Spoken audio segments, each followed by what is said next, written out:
পরিষ্কার ভাষায় বলতে চাই, 2013 সালের শাপলা চত্বরে আমরা, 2021-এ মোদি বিরোধী আন্দোলন আমরা রক্ত আমরা দিয়েছি। আমাদেরকে বাদ দিয়ে বাংলাদেশে কোনো ট্রাইব্যুনাল চলবে না, কোনো সংস্কার চলবে না। এ দেশ আমার, এই মাটি আমার। আমরা এদেশে ঘর জমায় আসি নাই। আমরা এদেশে মামুর বাড়ির বাদাইম্মা নয়। আমরা এদেশের সন্তান। বাংলাদেশে আমাদেরকে অবহেলা করে ক্ষমতায় কেউ থাকতেও পারবে না, ক্ষমতায় কেউ যাইতেও পারবে না। তারা এই দেশে মডার্ন ইসলাম কায়েম করতে চায়, আধুনিক ইসলাম কায়েম করতে চায়। পরিষ্কার ঘোষণা করে যাচ্ছে, আমরা এই বাংলার জমিনে মদিনার ইসলাম কায়েম করতে চাই, মদিনার ইসলাম কায়েম করতে চাই। কে কে রাজি আছেন হাত তুলে দেখান।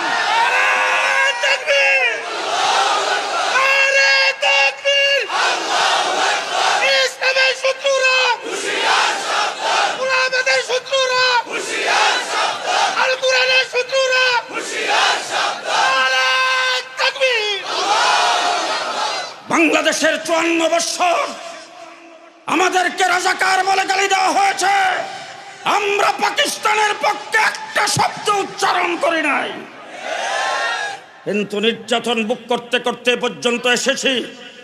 আমাদের বুজুর্গানি দিন, অতীত বুজুর্গানি দিন, আল্লামা নূর হোসেন কাসিমি রহমতুল্লাহ আলাই, জুনায়েদ বাবনগরী রহমতুল্লাহ আলাই, আল্লামা আহমদ শফি, মুফতি ফজলুল হক আমিনী, শাইখুল হাদিস আল্লামা আজিজুল হক ইসলাম প্রতিষ্ঠার জন্য তাদের জীবনকে উৎসর্গ করেছেন। আজকে তারা দুনিয়াতে নয়, আমরা আমাদের জীবনকে বাজি লাগায় বাংলাদেশে ইসলাম প্রতিষ্ঠা করতে চাই। আপনারা আছেন তো আমাদের সাথে? সাথে বিপ্লব বাংলাদেশে আমরা ঘটাইছি। 24-এর গণবিপ্লব ঘটেছে, 24-এর গণঅভ্যুত্থান হয়েছে ছাত্র জনতার আন্দোলন সংগ্রামে।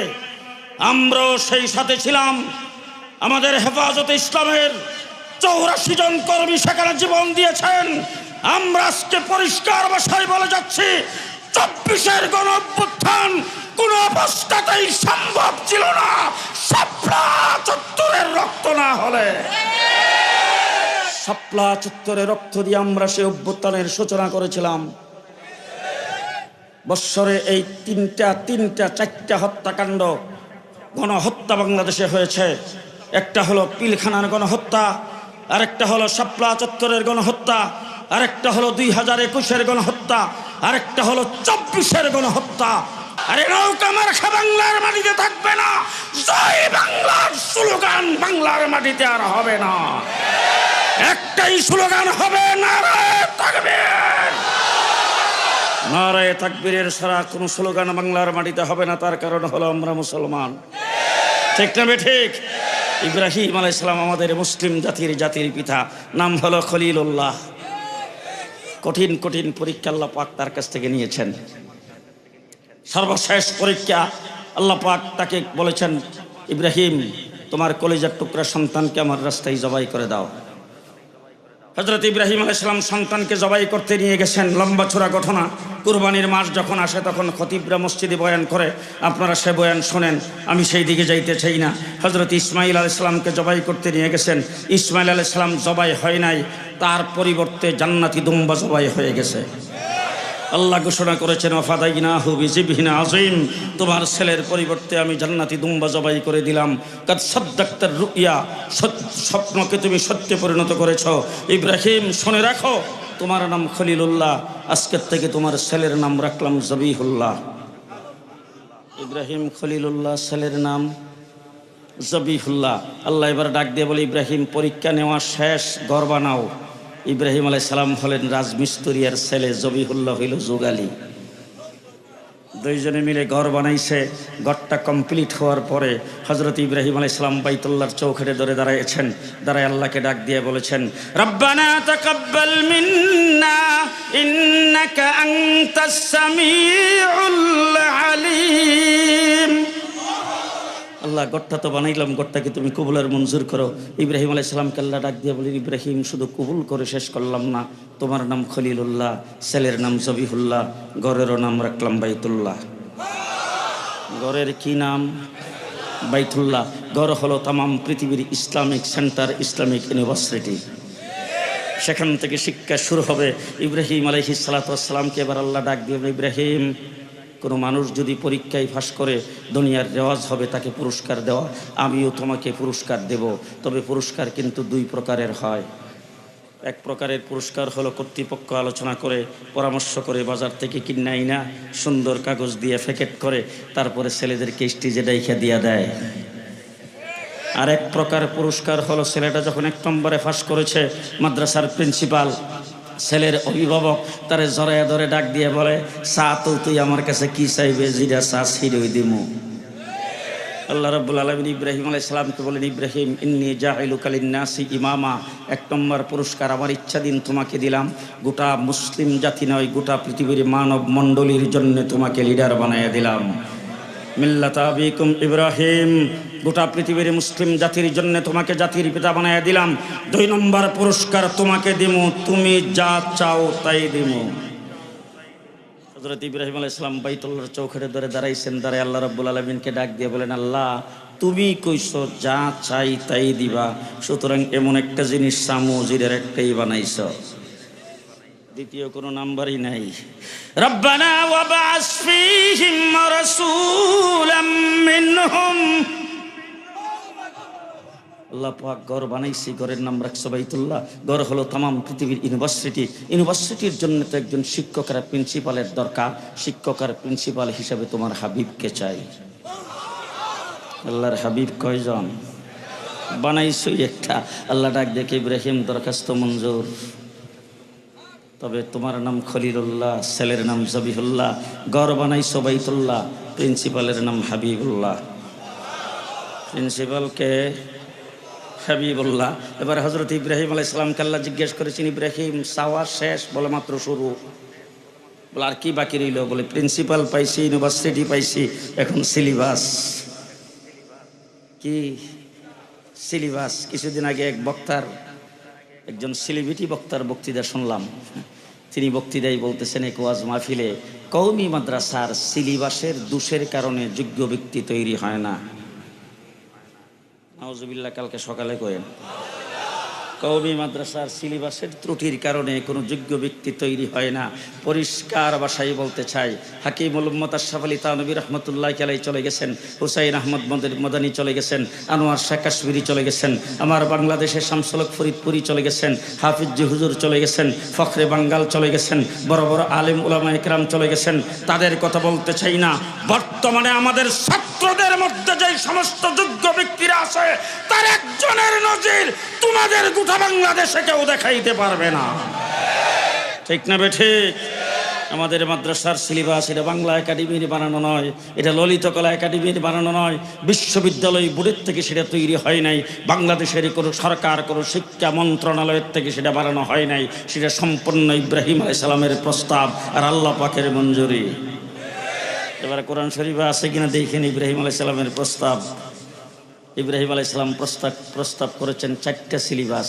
ইয়াতলু আলাইহিম আয়াতিক, আছে আপনাদের কোরআন শরীফ? আছে। গাজীপুরের কোরআন শরীফ আছে? আমি কিন্তু ঢাকারটা পড়তেছি। ইয়াতলু আলাইহিম আয়াতিক ওয়া ইউআল্লিমুহুমুল কিতাব ওয়াল হিকমাহ ওয়া ইউযাক্কিহিম।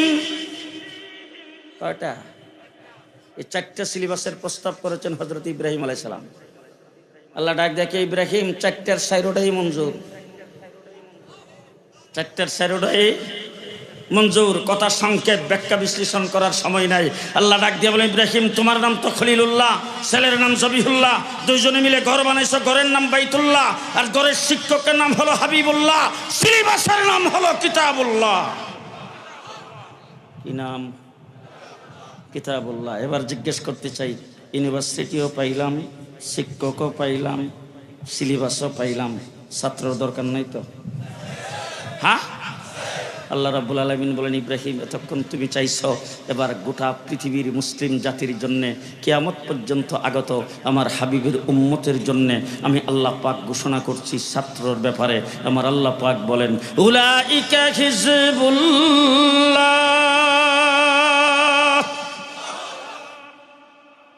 ছাত্র আল্লাহ পাক ঘোষণা করেছেন হিজবুল্লাহ, আল্লাহর দল। কার দল? আওয়ামী লীগ, বিএনপি, জাতীয় পার্টি, জামাত ইসলাম, জমিয়তুল উলামা ইসলাম। কার দল? আরো জোরে। উলাইকা হিজবুল্লাহ। কার দল? কার দল? আল্লাহর দল। এবার আসেন একটা একটা করে ভালো করে মিলান।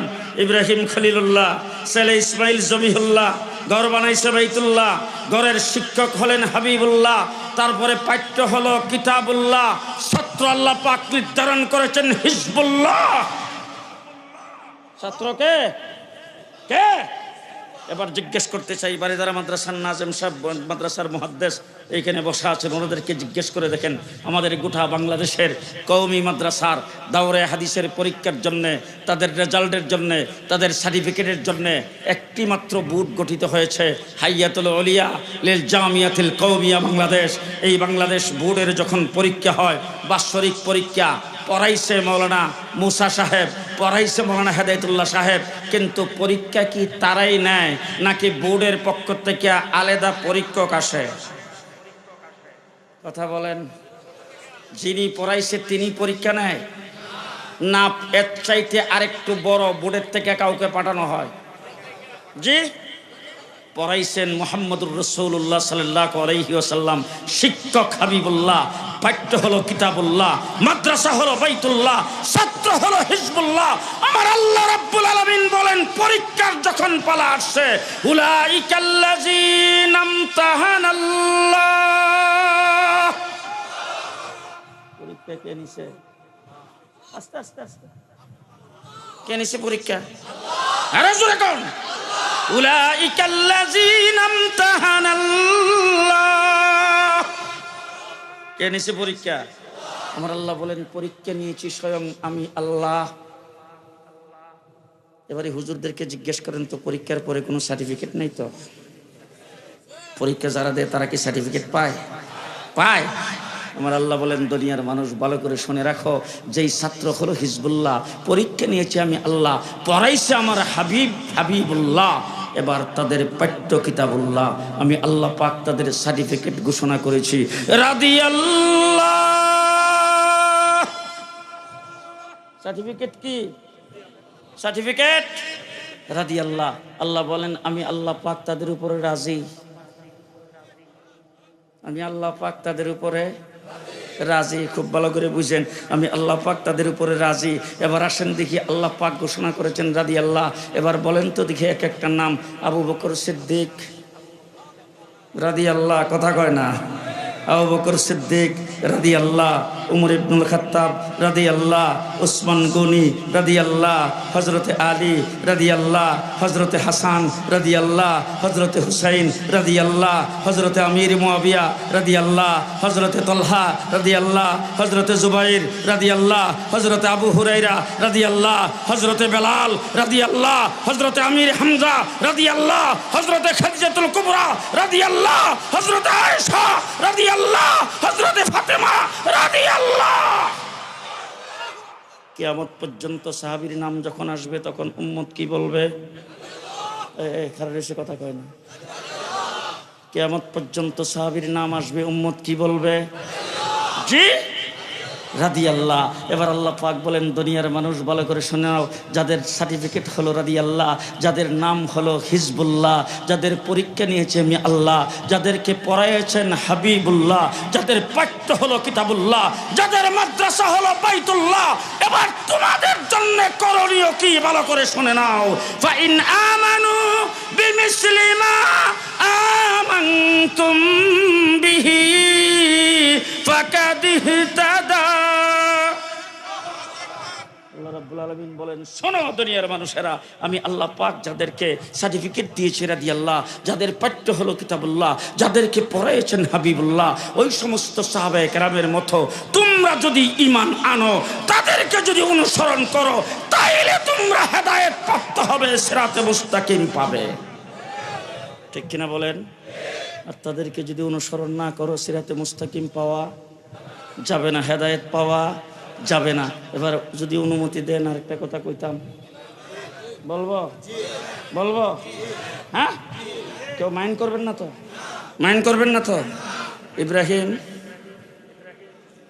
খলিলুল্লাহ, ইসমাইল জবিহুল্লাহ, ঘর বানাইছে বাইতুল্লাহ, ঘরের শিক্ষক হাবিবুল্লাহ, পাঠ্য কিতাবুল্লাহ, ছাত্র হিজবুল্লাহ, পরীক্ষা নিয়েছেন আল্লাহ, সার্টিফিকেট দিয়েছেন রাদি আল্লাহ। এবার আমি আপনাদের সামনে বলতে চাই, তাদেরকে যারা সত্যের মাপকাঠি মনে করবে, তাদেরকে যারা মানবে, তাদেরকে যারা অনুসরণ করবে, তারা হবে রহমতুল্লাহ, যারা না মানবে তারা লানতুল্লাহ। মানলে মানলে না মানলে লানতুল্লাহ, না মানলে মানলে রহমতুল্লাহ।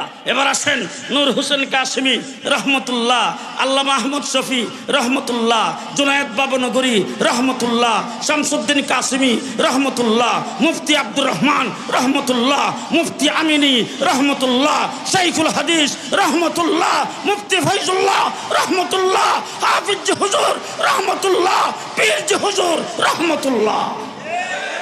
মানবে রহমতুল্লাহ, না মানবে লানতুল্লাহ। মানলে মানলে না মানলে লানতুল্লাহ। লানতটা এবার খুব ভালো করে দেখা গেছে, পূজা মণ্ডপে যায় বলছে পূজার রোজা। ইমান আছে তো? কথা বলেন না কেন? ইমান আছে তো? আবার পূজা মণ্ডপে যায় কইছে আমার ঘরে যদি সন্তান হয়, আমি মুসলমান হিসাবে নাম রাখবো মুহাম্মদ, আমার ঘরে সন্তান হইলে নাম রাখবো নবীদের নাম, মুসা, ঈসা, আইয়ুব, ইউসুফ। আর আপনাদের ঘরে যখন সন্তান হবে, আপনি রাখবেন কৃষ্ণ আর বিষ্ণু, কৃষ্ণ আর বিষ্ণু, মুহাম্মদ, ঈসা আর মুসা একই শান্তির বাহক। নাউজুবিল্লাহ কইছে না? কেটা হাত উড়ান। ইমান আছে তো? ইমান আছে তো? আবার যায় বলছে এতদিন পর্যন্ত আপনাদের এই পূজা মণ্ডপে আসতে পারি নাই, আজকে আগমন করে আল্লাহর শুকরিয়া আদায় করি। নাউজুবিল্লাহ আসতে কোন? নাউজুবিল্লাহ আসতে কোন? পরিষ্কার বলে দিচ্ছে এটার নাম হলো বিলাতি ইসলাম। আরে শেখ হাসিনা বাইকে যাইতে পারছে, আমি আপনি বাইকে যাইতে হইলে ফেলানির মতো গুলি করে হত্যা করা হবে। ঠিক কিনা বলেন? তিন দিক আমাদেরকে বেষ্টনী দিয়ে রেখেছেন, আরেক দিক হলো সাগর। আমরা সাগরে জাপ দিয়ে মরতে পারবো না, তার কারণ হলো সাগরে জাপ দিলে আত্মহত্যা হবে। আত্মহত্যা কি আমরা করতে পারবো? পারবো? সুতরাং আমরা পালায়ও যাইতে পারবো না, বর্ডার পাস হয়ে আমাদেরকে ফেলানির মতো গুলি করে হত্যা করবে। সুতরাং আমরা রাষ্ট্র হিসাবে কিন্তু ছোট, ভারত আমাদের 26 গুণ বড়। এত বড় বিশাল রাষ্ট্র, যদি আমরা এই দেশে স্বাধীনতার সার্বভৌমত্ব নিয়ে, আমরা যদি এই দেশে নিজস্ব স্বকীয়তা নিয়ে বসবাস করতে চাই, আমাদের জবানে, আমাদের মনোপ্রাণে একটা জিনিসই থাকতে হবে যে আমরা মুসলমান, কেল্লা কাটায় দেব, ইসলাম দেব না। প্রস্তুত? প্রস্তুত আছেন? প্রস্তুত আছেন? তাম পৃথিবী মিলেও আমাদেরকে কিছু করতে পারবে না।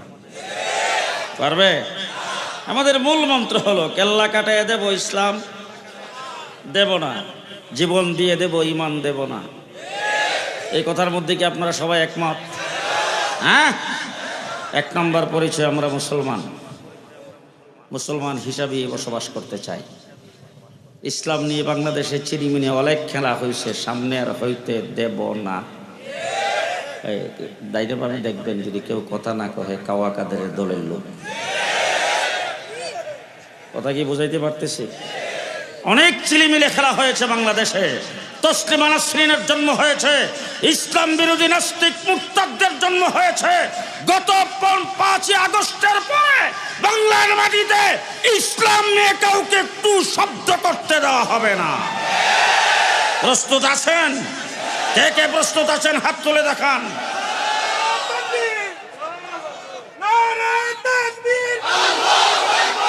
ইসলামের শত্রুরা হুঁশিয়ার, সাবধান। আল কোরআনের শত্রুরা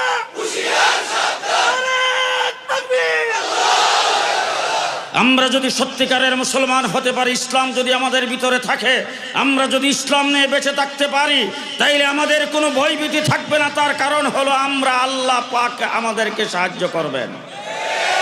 আমাদের সাথে কে আছে? জি, যালিকা বিআন্নাল্লাহা মাওলাল্লাযিনা আমানু। মুসলমানদের মওলা কে? আর আস্তে কয়েন, মুসলমানদের মওলা কে? যালিকা বিআন্নাল্লাহা মাওলাল্লাযিনা আমানু। মুসলমানদের মওলা, এটা কি ইত্তেফাক পত্রিকার বিবৃতি? জনকণ্ঠের নিউজ? কে বলেছেন? কে বলেছেন? আপনাদের গাজীপুরের কোরআন শরীফে আছে তো? জি, আমি কিন্তু ডাকাতটা পড়তেছি, আপনাদেরটা আছে কিনা আপনারা মিলিয়ে নিন। আছে কোরআন শরীফে? এরপরের শব্দটা বলে শুনেন ভালো করে। ওয়া আন্নাল কাফিরিনা লা মাওলা লাহুম। কাফেরদের কোনো মাওলা, কাফেরদের কোনো মাওলা নাই। সুতরাং কাফেরদের কোনো মাওলা নাই। আরে 26 গুণ না, তামাম পৃথিবীর সবচাইতে সবাই মিলে যদি একত্রিত হয়ে বাংলাদেশের উপরে চড়াও হয়, আমাদের একটা লুমও ছিঁড়তে পারবে না ইনশাআল্লাহ, যদি আমরা ঈমান নিয়ে বেঁচে থাকতে পারি। ঠিক না বেঠিক? এই ঈমানটাকে সকলেই মজবুত করতে হবে, ঠিক কিনা? আমরা মুসলমান, আমরা কিন্তু বাড়িওয়ালা। বাড়িওয়ালার সাহস বেশি না সুরের সাহস বেশি? হ্যাঁ, বাড়িওয়ালা আমার মতো মেরাক্টা ঘরের মধ্যে শুইয়া ঘুমাইছে, ডায়াবেটিস টাইবেটিস নাই, এক ঘুমে রাত্র পার। বেগম যে সাথে আছে, সুর আইসি করে শুনলি হাট ফিল, এত বড় সাহসী আমার একটা মানুষ। কাহার সঙ্গে কোনো যুদ্ধ করতে পারবে না, কোনো ঝগড়া ফসাদ করতে পারবে না, কাউকে কিল ঘুষে দিতে পারবে না। ঘুমাইছে রাত্রে 2টার সময়, সুর আইছে 10 জন। কয়জন? আইসা দরজায় দাঁড়াইছে, দাঁড়াইয়া পাইতারা করতেছে কোথায় কিভাবে ঘরের ভিতরে ঢুকবে, দরজা ভাঙবে, শিং করবে নাকি কেমনে ঘরের ভিতরে ঢুকবে, পাইতারা করতেছে। এমন সময় অনেক লোকজন দেখেন ঘুমের ভিতরেই ডাইনে বামে করড় দেয়, ঘুম ভাঙে না। হ্যাঁ, আমরা যে সারা রাত্র ঘুমাই, এক করড়ে ঘুমাই, আমাদের করড় ফিরি না, ডাইনে থেকে বামে যাই না, ঘুম ভাঙ্গে যায় না? এমনি আমি নিজে কইতেও পারি না, কারণ আমার আল্লাহ পাক বলছেন লা তাখুযুহু সিনাতু ওয়ালা নাওম। বান্দা, তুমি ঘুমাও, আমি ঘুমাই না। আমি তোমাকে পাহারাদারি করি। তোমার যখন এক সাইড অবশ হয়ে আসতে চাই, আমি তোমার করট ফিরিয়ে দেই। কে দেয়? সুতরাং ঘুম তো ভাঙে না, আল্লাহ পাক করট ফিরিয়ে দেয়। অনেক লোকজন আছে করট ফিরার সময় গলার মধ্যে যদি শ্বাসটা একটু আটকায় কিংবা একটু কাশ আটকায়, ঘুমে তাই খাই। এখন ওই বাড়িওয়ালা ওই আমার মতো মেরাইতে আসে, ডাইন থেকে বাম থেকে করট ফিরতেছে, এমন সময় গলার মধ্যে একটু কাশ আটকাইছে, আর গলাটা পরিষ্কার করার জন্য বাইরে সুর কয়জন? আপনারা কণ্ঠ দেখি খারইব না যাইব? হ্যাঁ, বাড়িওয়ালার কাছে কোনো অস্ত্র আছে? তার গায়ে কোনো শক্তি আছে? 10 জন সুরের লোকে সে পারবে? গলার কাছে শূন্য শব্দ উঠতে দিছে দূর, একটার একটা ডেকে বাড়িওয়ালা সোজা হয়ে গেছে, জলদি আয়, জলদি আয়। হ্যাঁ, কি বলেন? সিনা আরব হামারা, হিন্দুস্তা ভি হামারা, মুসলিম হ্যায় হাম, বতন হ্যায় সারা জাহাঁ হামারা। আমরা মুসলমান, সুতরাং বাড়িওয়ালা মুসলমান। মুসলমানদের গলা খাকরানি দিলে, আল্লাহু আকবার আওয়াজ করলে, ভারত কেন গোটা পৃথিবী কেঁপে উঠবে ইনশাআল্লাহ। আমার বন্ধুগণ, মাদ্রাসার মাহফিল, হযরত মাওলানা আবু মুসা সাহেব আপনাদের সামনে দীর্ঘ আলোচনা করেছেন, কোরআন এবং হাদিস থেকে অত্যন্ত মূল্যবান কথাবার্তা বলেছেন। এর আগে উলামায়ে কেরাম বয়ান করেছেন। আমি খুব সংক্ষিপ্ত সময়ে মাদ্রাসার একটা পরিচয় দিতে চাই। হযরত ইব্রাহিম আলাইহিস সালামের নাম শুনছেন আপনারা? ইব্রাহিম আলাইহিস সালামের আরেকটা নাম হলো খলিলুল্লাহ। কি নাম? আচ্ছা, এবার আমি আপনাদের জিজ্ঞেস করতে চাই, বলেন তো দেখি, ইব্রাহিম আলাইহিস সালাম আমাদের কি লাগে? হ্যাঁ, জাতির পিতা। আপনাদের গাজীপুরের মুসলমানদের ইব্রাহিম আলাইহিস সালাম হলো জাতির পিতা। ঢাকা বাংলাদেশের কতটুক এরিয়া? যে সারা বিশ্ব মুসলিমের জাতির পিতা হযরত ইব্রাহিম আলাইহিস সালাম 2141 সাল পর্যন্ত কত 50? হ্যাঁ, কে বানাইছে? ঘোষণা করেছেন কে? বিল পাস হয়েছে কোনো সংসদে? কার উপরে চাপায় দেওয়া হয়েছে? মিল্লাতা আবিকুম ইব্রাহিম, মুসলিম জাতির পিতা ইব্রাহিম আলাইহিস সালাম কে ঘোষণা করেছেন? আজ পর্যন্ত বাংলাদেশ নয়, গোটা পৃথিবীর কোনো শহরে কোনো দেশে ইব্রাহিম আলাইহিস সালাম মুসলিম জাতির পিতা, সেই ব্যাপারে তার বিরুদ্ধে কোনো মিছিল, কোনো বিবৃতি, কোনো মানববন্ধন, কোনো বক্তৃতা আজ পর্যন্ত কোথাও হয়েছে? কিয়ামত পর্যন্ত কোনো জায়গায় হবে? তার কারণ হলো ঘোষণা করেছেন আল্লাহ। এটা মানুষের উপরে চাপায় দেওয়া নয়, বিল পাস করা নয়। আল্লাহ ঘোষণা করেন হিসাবে কিয়ামত পর্যন্ত যত মুসলমান আসবে সকল মুসলমানের জাতির পিতা হলো ইব্রাহিম আলাইহিস সালাম। আর যদি বাধ্য করে কোনো মানুষের উপর জাতির পিতাকে চাপায় দেওয়া হয়, সেই জাতির পিতা কয়েকদিন পরে শেখ মুজিব, গোড়ার ডিম ইব্রাহিম। জাতির পিতা কিন্তু জাতির পিতা থাকে না, জুতার পিতা হয়ে যায়। কথা বলেন ঠিক না বেঠিক? জাতির পিতার জাতির জনক বলে 15 বৎসর মুক্তিযুদ্ধের চেতনার কথা বলে যারা বাংলাদেশকে শোষণ করেছে, আমাদের উপর নির্যাতন করেছে, জাতির পিতা জুতার ফিতায় পরিণত হয়েছে। বাংলাদেশের রাস্তার মোড়ে মোড়ে মূর্তি লাগানো হয়েছিল, সর্বশেষ মূর্তি লাগাবে এক্সপ্রেসওয়ে রাস্তার মাথায় যাত্রাবাড়িতে। আমরা তার প্রতিবাদ করেছিলাম খুব সুন্দর মাধুর্য ভাষায়। বাইতুল মুকাররমের সামনে দাঁড়ায় বলেছিলাম, মাননীয় প্রধানমন্ত্রী, আপনার বাবার নেতৃত্বে বাংলাদেশ স্বাধীন হয়েছে। আপনার বাবা হিসাবে আপনার কাছে জীবন মর্যাদাশালী, আমাদের কাছেও তিনি মর্যাদাশালী। সুতরাং তার মূর্তিটা যদি আপনি যাত্রাবাড়ির মোড়ে লাগান, মাথায় বসে কাকে পাখিতে যে পায়খানা করবে, নাক বেয়ে পায়খানা ঝরবে, এর দ্বারা তার বেইজ্জত হবে, এটা দেখতে আমাদের কাছে খারাপ লাগবে। এই জন্য আপনার বাবার বেইজ্জত হোক, এটা আমরা চাই না। কথাটা কি খারাপ বলেছিলাম না ভালো বলেছিলাম? সুতরাং এত ভালো কথা বলার পরেও আমাদের হাতে পায়ে ডান্ডা বিড়ি লাগে, জেলখানার ভিতরে ঢুকায় রিমান্ডে নির্যাতন করেছ। আর যেদিন হেলিকপ্টারে করে বাংলাদেশ থেকে ভেগে গিয়েছ, 1 ঘন্টার ভিতরে বাংলার সমস্ত মূর্তি শেষ। একটা মূর্তি বাংলার জমিনে আর নাই। কি বলেন? আছে, আছে। মুহাম্মদুর রাসূলুল্লাহ সাল্লাল্লাহু আলাইহি ওয়াসাল্লাম পৃথিবীতে আগমন করেছে মূর্তি ভাঙার জন্য। জি, বাইতুল্লাহ যখন ফতেহ হলো, মক্কা যখন ফতেহ হয়েছে, আল্লাহর নবী একটা একটা করে সমস্ত মূর্তিকে ভেঙে চুরমার করে দিয়েছেন। আর আমার আল্লাহ পাক ঘোষণা করেছেন, ওয়াকুল জাআল হক ওয়া যাহাকাল বাতিল ইন্নাল বাতিলা কানা যাহুকা। আজকে আমিও ঘোষণা করতে চাই, মূর্তি উৎখাত হয়েছে, বাতিল উৎখাত হয়েছে, বাংলার মাটিতে আর কোনোদিন আসতে পারবে না। কি বলেন? আসতে পারবে? আরো জোরে কান। সামনে বাংলার মাটিতে নির্বাচন হবে।